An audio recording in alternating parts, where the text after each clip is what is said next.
Hey, how are you doing today? Hope that you're doing good. So we're going to go into a conversation, of course, connected to the process of being a clinician who writes and works with individuals navigating immigration evaluations. And maybe you watch some of the other videos and you're like, what's all this hair on your face? I did jump on the bandwagon. I am a beard man now. It's funny saying that. So I want to share with you today a common question that a lot of individuals who are either going through my courses and learning how to write, learning how to market, learning how to just dive into this niche area of immigration evaluations. And one of the questions they ask is to say, Juan, what if I don't speak Spanish? What if I don't speak the language of the client? What am I supposed to do? I know how to write the evaluation. I know how to provide them with these clinical instruments, but I'm kind of hitting this wall. What do I do about the language? And it's a really good question. I feel so fortunate that I am from the Dominican Republic. My parents were super hardcore about you're gonna learn Spanish, and it was my first language. I came to the U.S. at the age of 7, and then picked up English, so I had a journey of my own.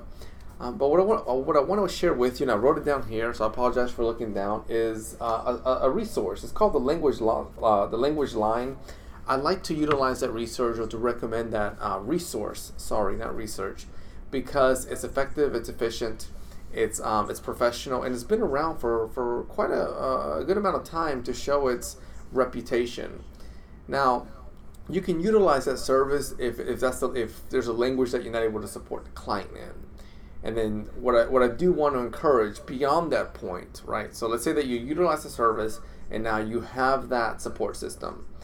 There's got to be some sort of communication that needs to take place with the client. And then what that can include is being able to communicate with them that, hey, if we were able to speak, let's say, my native language or the one I'm comfortable with, right, our session will last 60 minutes or 2 hours. However, utilizing this service is going to be a little bit longer because, I may say something a certain way, make it translate in a different way.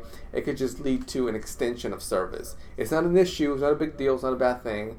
But I think it's important for the clinician to be able to share it in some sort of way like that. I kind of went into a little role play there, if you will. But you're able to share that so your client is knowledgeable of what the process is going to look like now that a translating related service is being utilized. Another area that I want you to look at, and this is very, very important. I don't know why I said very, very important. One very would have been sufficient. This is key. There's a good term. This is important to look at as far as utilizing instruments. Some of the big ones that I talk about in my courses here is the PHQ-9, BEG inventory, scared inventory for children, SCARED, is connected to your instrument that you're using being translated in the appropriate language. In addition, the instrument continuing to hold reliability and validity. Those are two terms that, in case they're not kind of registering on the noggin, take some time to dive into statistics. I know I'm not a fan of it either. Sometimes I am, sometimes I'm not, but neither here nor there. So just make sure you're knowledgeable of those two terms as far as, let's say you're using X inventory, right, to identify depression symptoms, and it was created in English by psychologist Y, right, or researcher Y, and that itself held a certain reliability and a certain validity.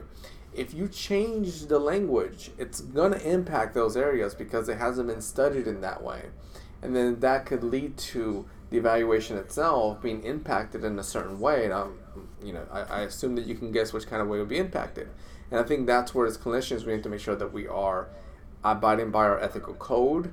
We are doing our best to promote professionalism. We're looking at, if I change the language, how does it impact the client? How does it impact results? How does it impact the relationship with the attorney?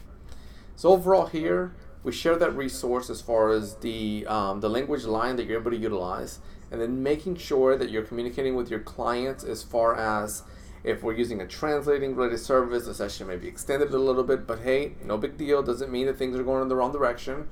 And the last one is, if you're utilizing instruments, just making sure that there's a little background research you're doing on those instruments that highlight the language and that the appropriate language is connected to the instrument and it holds that foundation of reliability and validity. All right. I want to thank you before you hop off. I want to thank you for the work that you do.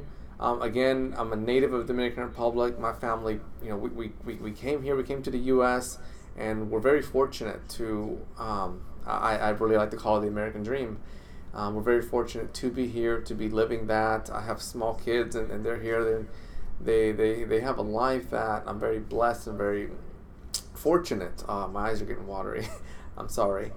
But I want to thank you for the work that you do.